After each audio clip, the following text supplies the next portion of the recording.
Pembahasan di malam hari ini kita akan membahas 5 kelompok yang tidak akan mendapatkan syafaat pada hari kiamat. Siapa 5 kelompok ini? Karena 5 kelompok ini dari umat Rasul, bukan orang kafir. Padahal kalau kita cerita syafaat, kita sering mendengar terkadang moderator ketika membaca sholawat, maka sering mengatakan mudah-mudahan dengan sholawat ini kita mendapatkan syafaat. Sering kita mendengar kalimat itu. Karena memang pada hari kiamat itu kita tidak akan selamat kecuali karena syafaat. Artinya perkara syafaat ini perkara besar karena menentukan keselamatan orang di akhirat. Masuk surgakah dia atau masuk neraka ditentukan dengan syafaat. Makanya penting mempelajari syafaat itu. Sebelum saya sebutkan siapa 5 kelompok dari umat Islam yang tidak akan mendapatkan syafaat pada hari kiamat, saya akan mengulas kembali tentang apa itu syafaat, walaupun sering saya jelaskan. Syafaat itu artinya seseorang meminta kepada orang lain agar orang lain itu meminta kepada Allah agar kita diselamatkan. Lah syafaat itu ada beberapa macam. Ada syafaat yang disebut dengan syafaatul uzma, syafaat besar pada hari kiamat. Dan itu tidak diberikan kecuali kepada Nabi. Semua para Nabi tidak bisa memberikan syafaat. Apa alasannya? Nanti saya sebutkan. Tetapi apakah hanya para Nabi saja yang memberikan syafaat? Tidak. Allah juga memberikan syafaat, malaikat juga memberikan syafaat, para syuhada juga memberikan syafaat, anak juga bisa memberikan syafaat kepada orang tuanya atau sebaliknya. Bahkan teman-teman yang baik juga bisa memberikan syafaat. Dan syafaat itu macam-macam jenisnya. Kita mulai dari syafaatul uzma dulu. Jadi pada hari kiamat, kita tahu bahwa seluruh para nabi itu diberikan doa yang mustajab. Semua nabi, Allah berikan doa yang mustajab. Kalau nabi berdoa, pasti dikabulkan. Dan semua nabi sudah meminta doa di dunia dan Allah kabulkan. Kecuali Rasulullah. Rasul sengaja tidak meminta doa untuk disimpan doa ini pada hari kiamat sebagai syafaat bagi umatnya. Jadi dalam sebuah hadis yang dikeluarkan Imam Ahmad, ada seorang sahabat bertanya kepada Rasul, "Rasul, kenapa engkau tidak minta kepada Allah Subhanahu wa taala kekuasaan seperti yang pernah Allah anugerahkan kepada Nabi Allah Sulaiman?" Dan ingat, Nabi Allah Sulaiman itu satu di antara 4 raja yang menguasai dunia. Kalau Fir'aun Mesir saja. Tapi Sulaiman ini satu dunia dikuasai. 2 mukmin dan 2 kafir. Yang mukmin Nabi Allah Sulaiman yang paling besar kekuasaannya. Kemudian Raja Dzulqarnain yang disebutkan dalam surah Al-Kahfi. Kemudian yang kafir 2. Raja Namrud di masa Nabi Allah Ibrahim. Kemudian yang kedua, Bukhtun Nasr yang menghancurkan Palestina sehancur-hancurnya dan membantai orang-orang Yahudi. Lah Rasul ditanya, "Rasul, kenapa engkau tidak minta kekuasaan seperti Nabi Sulaiman?" Karena Sulaiman itu kan ditundukkan angin, ditundukkan jin, ditundukkan binatang, semua ditundukkan kepada dia kan. Rasul hanya tersenyum saja. Kemudian Rasul mengatakan, "Sesungguhnya Allah telah memberikan kepadaku yang jauh lebih besar dibandingkan yang Allah anugerahkan kepada Nabi Allah Sulaiman." Kemudian Rasul mengatakan, setiap nabi memiliki doa. yang mustajab. Dan semua nabi sudah memberikan doa di dunia. Ada yang meminta dunia seperti Sulaiman, Allah berikan. Ada yang meminta kehancuran kepada kaumnya seperti Nuh, minta dihancurkan semua yang kufur. Dan dia mengatakan, Rabbi la tadhar alal ardi minal kafirina dayyar. Ya Allah, jangan kau sisakan satu jiwa orang kafir, kau binasakan semuanya. Dan Allah kabulkan. Kecuali aku, kata Rasul, aku simpan doaku untuk hari kiamat sebagai syafaat bagi umatku. Itulah bentuk kasih sayang Rasul kepada kita. Bersyukur kita punya Nabi sallallahu alaihi wasallam.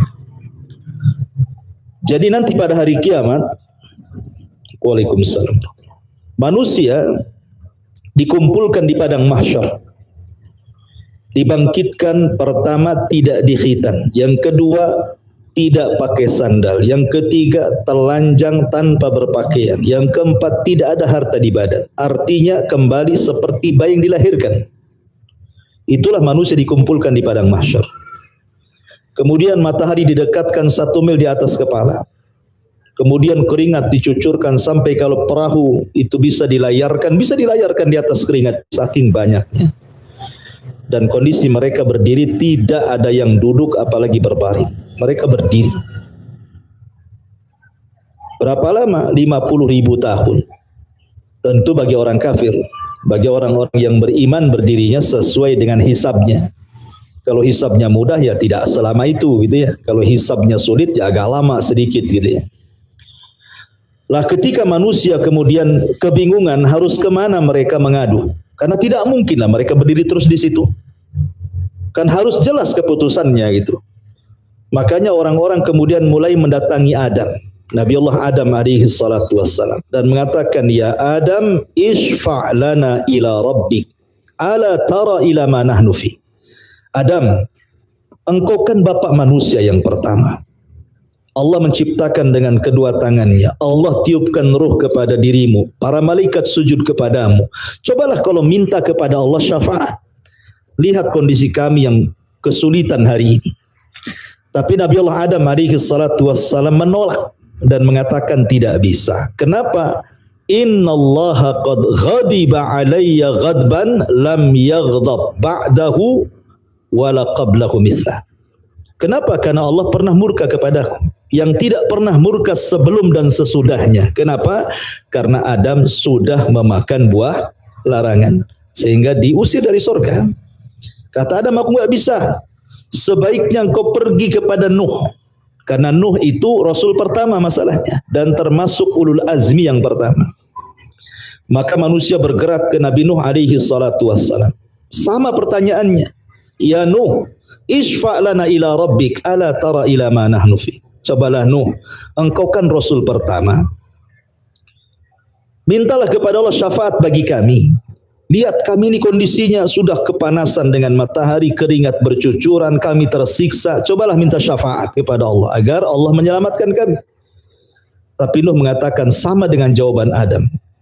Allah pernah murka kepada aku yang belum pernah murka sebelumnya. Kemudian Nuh menyebutkan alasan ketidakbisaan memberikan syafaat karena dia telah berdoa kehancuran kepada kaumnya. Sampai tidak ada satu jiwa pun kecuali dihancurkan, yang selamat hanya di kapalnya dia saja.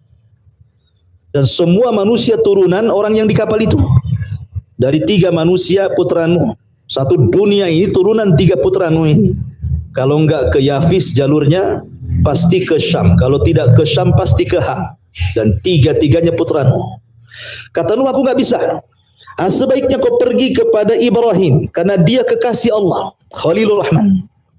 Akhirnya manusia bergerak kepada Ibrahim dan mengatakan, ya Ibrahim, ishfa' lana ila rabbik. Cobalah minta syafaat kepada Rabbmu. Ala tara ila ma nahnu fi. Tidakkah kau iba kepada kami? Lihat kondisi kami susah ini. Maka Ibrahim juga sama jawabannya. Allah pernah murka kepadaku dengan kemurkaan yang tidak pernah dia murka sebelum dan sesudahnya. Apa alasan Ibrahim tidak bisa memberikan syafaat? Padahal Ibrahim itu Abul Anbiya, bapaknya para nabi. Ya. Alasannya karena saya pernah berdusta 3 kali dusta. Padahal dusta Ibrahim itu bukan kayak kita berdusta. Ya, kalau kita berdusta kan karena ingin ngambil hak orang kan gitu ya. Karena ingin mengambil harta orang, karena takut ketahuan dosanya, nah, itu kita dustanya. Ibrahim itu berdusta karena kemaslahatan dakwah. Itu saja menghalangi syafaat. Ketika dia menghancurkan patung Namrud gitu ya, kemudian palunya diletakkan di patung yang besar. Ketika ditanya, kok yang menghancurkan patung itu Ibrahim? Enggak, itu patung yang besar, kata. Itu kan berdusta tuh. Ya. Tapi kan ini dustanya bukan dusta masalah kayak seperti kita, dustanya tauriah gitu ya. Kemudian yang kedua, Ibrahim pernah berdusta ketika bapaknya ngajak pesta hadir di istana Namrud. Apa kata Ibrahim? Saya lagi sakit, bapak saja yang pergi katanya. Padahal dia lagi sehat gitu ya, karena sudah ada niat ingin menghancurkan patung.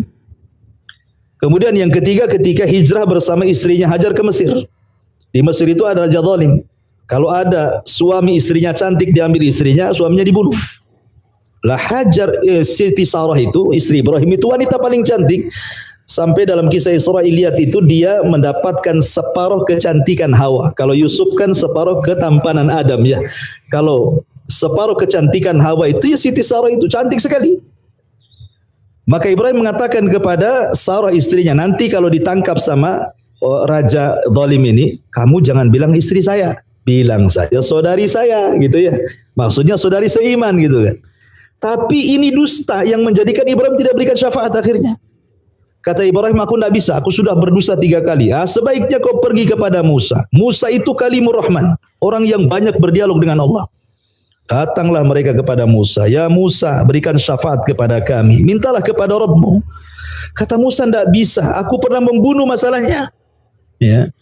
Ketika Musa masa remaja, udah dewasa di Mesir, ya masih dalam bimbingan Firaun, kan anak angkatnya Firaun Musa itu.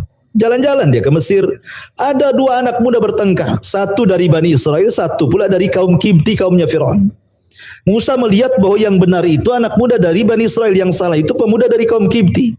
Ketika anak muda Bani Israel minta bantuan kepada Musa, Musa pun akhirnya memberikan bantuan. Ketika anak muda dari kaum Kibti mau memukul Musa, ditangkis sama Musa. Tangkisannya membuat dia mati. Gitu. Ditangkis gitu saja, kemudian dia terguling mati. Oh, kuatnya Nabi Musa itu, belum mukul tuh padahal ya. Gimana kalau mukul gitu, ditangkis saja dia mati dia. Kuat Nabi Musa. Aku sudah bunuh orang, tidak bisa. Sebaiknya kalian pergi kepada Nabi Isa. Isa tidak menyebutkan uzurnya, tetapi Isa mengatakan sebaiknya kalian pergi kepada Nabi Muhammad sallallahu alaihi wasallam. Bergeraklah mereka kepada Rasulullah. Maka ketika mereka mengatakan di hadapan Rasul sallallahu alaihi wasallam, ya Muhammad, anta khatamul anbiya'i wal mursalin. Engkau kan penutup para nabi dan rasul. Isfa' lana ila rabbik. Mintalah syafaat kepada Rabbmu. Ala taru ila ma nahnu. Tidaklah kau lihat, tidaklah kau melihat kondisi kami katanya. Kata Rasul, analah. Kan ku coba. Maka Rasul bergerak menghadap Allah, sujud di bawah arsy-Nya. Kemudian Allah Subhanahu wa taala melihat sujud yang lama Rasulullah, sampai akhirnya Allah mengatakan, irfa' ra'saka ya Muhammad, angkat kepalamu wahai Muhammad, kemudian isfa' tu syafa', mintalah syafaat, aku akan berikan kau syafaat. Sejak itulah maka Rasul sallallahu alaihi wasallam diberikan wewenang memberikan syafaat kepada seluruh manusia sejak Adam sampai yang terakhir mati. Itulah yang disebut dengan syafaatul udma, syafaat besar.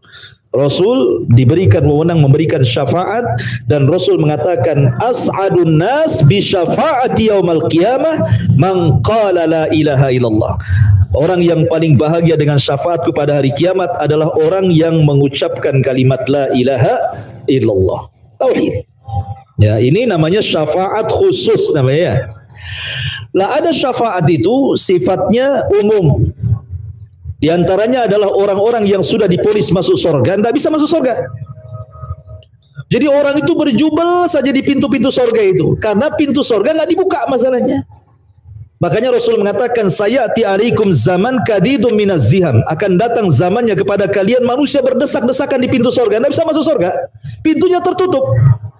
Maka kemudian Nabi SAW yang membuka pintu sorga. Kata Rasul, ana awal man aftatihu babal jannah. Aku orang yang pertama kali membuka pintu sorga. Ketika diketuk pintu sorga, malaikat Ridwan mengatakan, man, siapa? Maka Rasul mengatakan, ana Muhammad. Subhanallah, tawaduknya Rasul. Rasul tidak menyebutkan title-nya kan. Saya nabi, saya rasul, saya ulul azmi, tidak, saya Muhammad. Itu tawaduknya Rasul, rendah dirinya Rasul. Tidak sebagaimana kita baru jadi RT saja, saya RT, saya RW, saya lurah gitu ya. Saya ketua event organisnya di sini. Ditunjukkan detailnya kan. Saya polisi ini, tengok nih ada tulisan Polri kan gitu ya. Kadang-kadang orang sekarang ini titelnya dulu disebutkan, tidak tawaduk gitu ya. Bangga rasanya kalau titelnya tinggi itu ya. Jadi tidak perlu kemudian Rasul tawadhu mengajarkan ketawaduan. Saya Muhammad. Maka malaikat Ridwan mengatakan, ya Muhammad, Allah memerintahkan aku alla aftah babal jannah, tidak boleh membuka pintu surga kecuali karena engkau yang memintanya. Dari situlah pintu surga dibuka, baru semua orang masuk. Ya kan? Ini syafaat umum namanya ya, semua orang masuk surga gara-gara Nabi.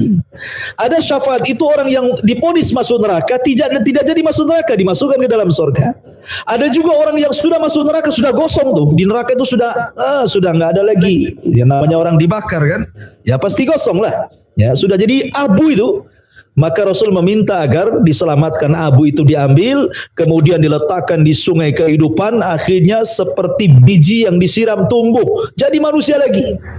Ya, dan itu orang yang terakhir masuk surga, orang yang terakhir keluar dari neraka, dan terakhir pula masuk surga orang yang terakhir yang jadi debu tuh, yang jadi abu itu dimasukkan ke sungai kehidupan, tiba-tiba yambut seperti tumbuhnya biji yang ditanam.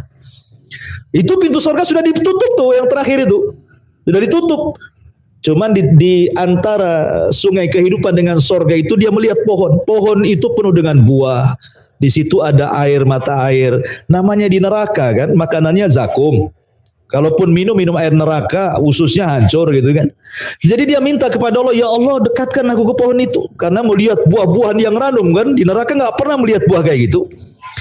Dia mengatakan, ya Allah dekatkan aku ke pohon itu katanya. Allah mengatakan, baik, aku dekatkan kepada pohon itu, tapi janji kau tidak akan meminta lagi.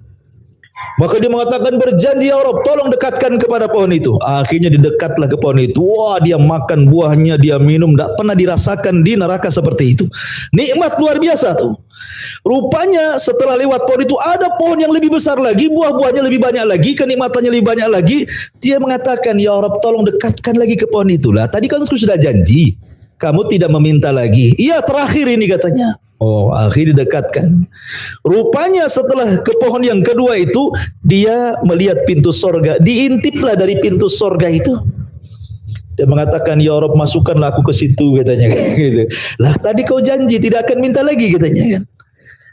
Maka Allah mengatakan, tamanna ya abdi, sudah gini saja, kau menghayal saja.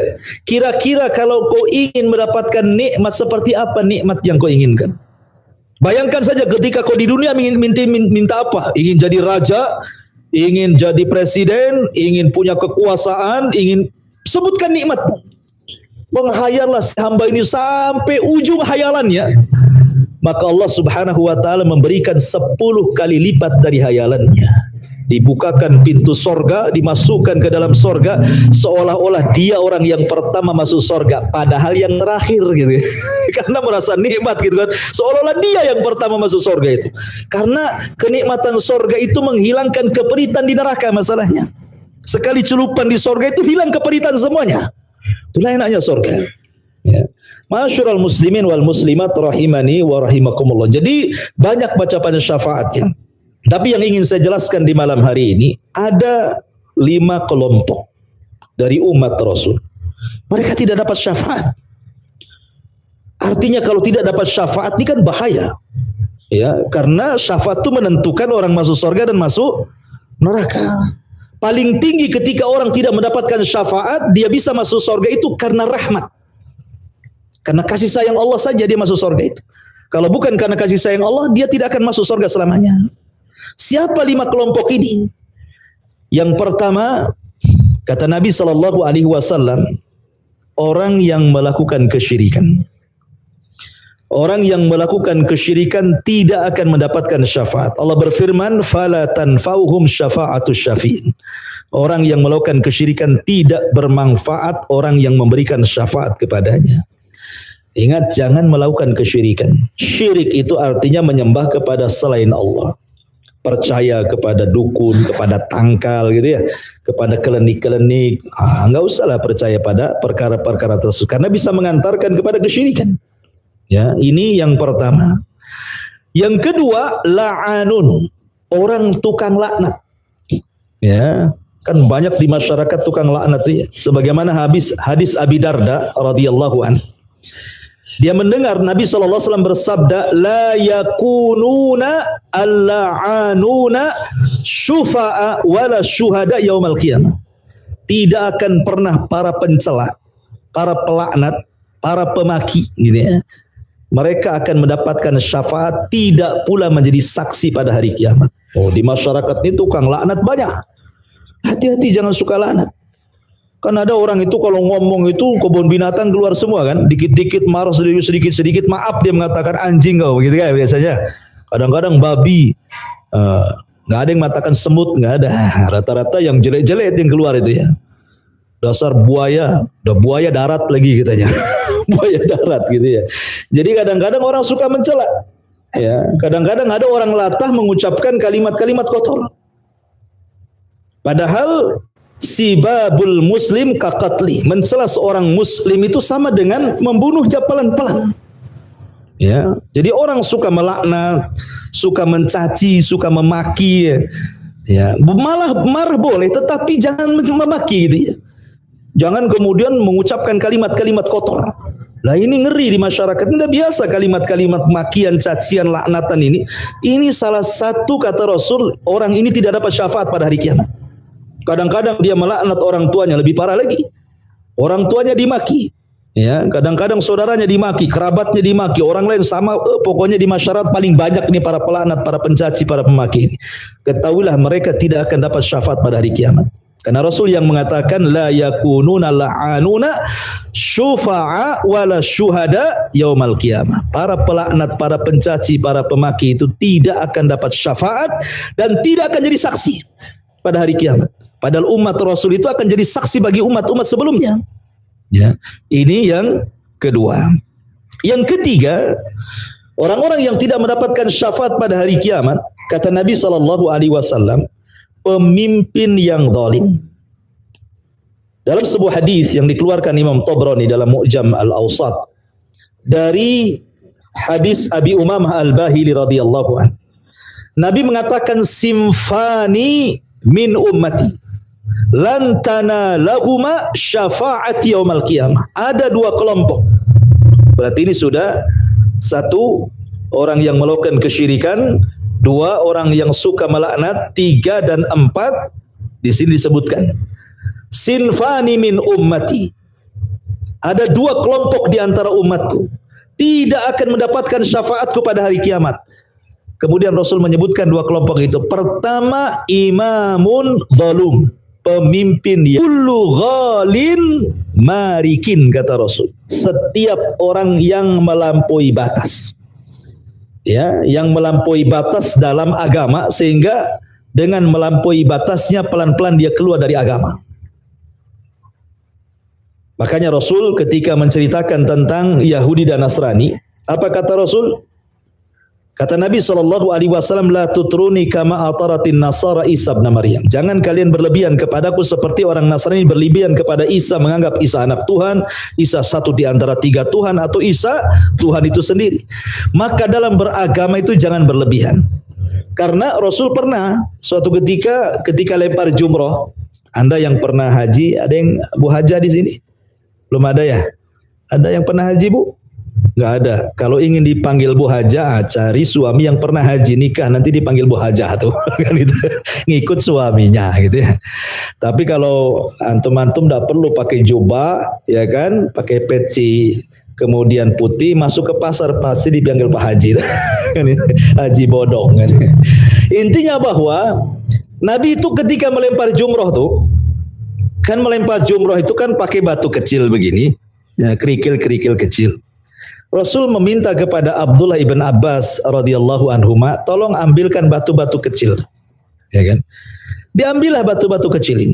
Kemudian Rasul mengepal batu-batu kecil tujuh lempar itu, 7 batu kecil itu untuk dilempar jumroh.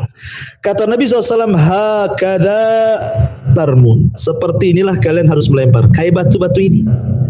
Ya, kemudian Rasul mengatakan, fa inna ma ahlaka man kana qablakum al-ghulu fiddin. Karena hancurnya umat sebelum kalian itu melampau dalam agama.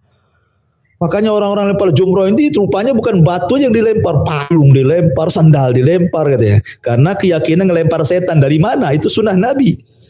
Ya, karena itu keyakinan kita sedang lempar setan Ustaz. Makanya saya sandal saya lempar. Kalau orang batu gede kena orang hancur lah kepala orang kan gitu. Kecil-kecil saja ngelempar jumroh itu. Karena hancurnya umat sebelum kalian melampau dalam agama. Ya, sederhana saja dalam beragama itu. Yang penting sesuai dengan Al-Quran dan Sunnah Rasul Sallallahu Alaihi Wasallam. Ini yang keempat. Ya. Kemudian yang kelima, kata Nabi Sallallahu Alaihi Wasallam, orang yang mengingkari syafaat itu sendiri. Kata Nabi Sallallahu Alaihi Wasallam dalam sebuah hadis, man kadzdzaba bisyafa'ati falaysa lahu fiha nasibun. Orang yang mendustakan syafaat justru tidak akan dapat syafaat. Jangan dustakan syafaat. Syafaat itu tetap, hadisnya jelas, mutawatir, ya kan? Maka orang yang mendustakan syafaat tidak akan dapat syafaat. Saya tambah yang nomor 6, orang yang ketika di dunia mereka tidak pernah beragama seperti yang diajarkan Nabi Shallallahu Alaihi Wasallam. Jadi nanti pada hari kiamat setiap manusia itu, setiap para nabi itu punya telaga. Ya, bukan telaga kayak duri angkang gini. Ya, telaga memang telaga ini airnya dari telaga Al-Kautsar yang ada di sorga. Ya. Jadi telaga yang paling besar itu telaga Rasulullah. Lah, orang yang pertama minum adalah penduduk Yaman dari kalangan orang-orang Ansar, kemudian Muhajirin, kemudian setelahnya orang-orang yang meminum. Kenapa penting minum dari telaga itu? Karena kalau kita bisa dan mendapatkan air minum dari telaga itu, kita tidak akan kepanasan di padang mahsyar. Kita tidak akan kehausan di padang mahsyar. Karena padang mahsyar itu saya katakan dari awal matahari di atas kepala 1 mil. Kita saja bukan 1 mil, matahari jauh kali ya berada di porosnya. Kalau kita berada di terik matahari saja sudah kehausan luar biasa gitu. Tapi orang yang berhasil minum dari telaga Rasul tidak akan haus selamanya. 1 kali tegukan saja tidak akan haus selamanya. Makanya kita meminta kepada Allah agar kita bisa meminum dari telaga Nabi, ya, supaya kita tidak kehausan di padang mahsyar. Lah ketiga, semua orang sudah pada minum, rupanya ada satu kelompok paling belakang dia ingin minum, diusir malaikat. Kau jangan minum di sini, pergi, suhkan, pergi kau dari sini. Nabi ini orang yang paling kasihan dengan umatnya, tahu tuh umatnya. Maka Rasul berteriak-teriak, ummati, ashabi, ya Rabb, biarkan mereka minum, mereka umatku. Maka Allah Subhanahu wa taala menjawab, ya Muhammad, innaka la tadri ma ahdatsu ba'daka innahum baddalu wa ghayyaru. Wahai Muhammad, kau tidak tahu apa yang terjadi sepeninggal dirimu. Mereka sudah merubah-rubah ajaranmu dan mereka sudah merubah-rubah petunjukmu. Mereka orang yang beragama di luar daripada agamamu. Nah, sekarang macam-macam kan gitu. Kita lihat di YouTube itu ada orang salat sambil joget-joget. Apain salat joget-joget? Ya, ada salat di sungai di atas sajadah, pas sujud nyemplung pula. Saya lihat di YouTube itu macam-macam orang salat. Salat pakai bahasa Indonesia, ya kan? Jadi itu salat aja kayak gitu. Ya, bahkan saya dengar terakhir orang-orang mana Syiah Iran gitu ya, mengarahkan haji itu bukan ke Baitullah, ke mana? Ke Irak, ke Karbala. Oh, hajinya orang Syiah Iran itu kemana? Ke Karbala, tempat meninggalnya Sayyidina Husain di situ. Oh, itu kan aneh.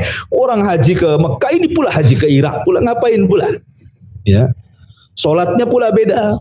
Solatnya orang-orang Syiah itu beda dengan solat kita. Dia 3 waktu saja solatnya, kita 5 waktu. Dan kalau dia sujud harus pakai batu. Orang Syiah itu kalau mereka solat, mereka punya batu. Harus punya batu masing-masing orang. Batu ini diletakkan tempat sujud seperti uang, ya, segede uang gitu ya. Kalau uang 100 zaman dulu kan agak gede itu ya. Nah, nanti sujud diletak di batu itu. Dan batu itu diambil dari tanah Karbala, dicetak. Mereka meyakini tanah Karbala itu lebih suci dibandingkan tanah haram. Makanya dicetak banyak-banyak. Setiap orang Syiah sholat itu diletakkan batu, sujud di atas batu itu. Dahinya tuh di atas batu itu. Cina pula pandai ngelirik ekonomi batu. Dibuatlah made in Cina. Tapi tanahnya bukan dari Karbala. Kena tipu orang Syiah itu sama Cina. Karena dibuatkan banyak-banyak gitu ya. Dijual sama orang-orang Syiah. Ikhwatu fillah muliakan Allah Azza wa Jalla. Berarti dari sini ada 6 kelompok yang